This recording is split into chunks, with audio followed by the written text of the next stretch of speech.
లెమ్ము తేజరిల్లుము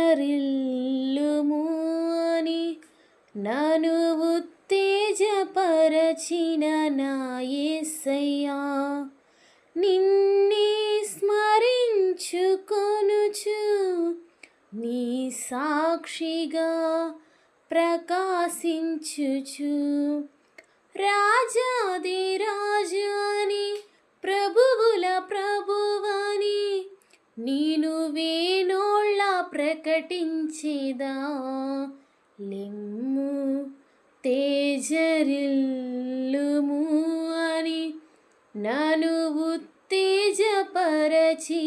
నా యేసయ్యా, లెమ్ము తేజరిల్లుము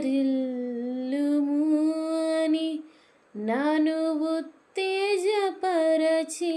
నా యేసయ్యా.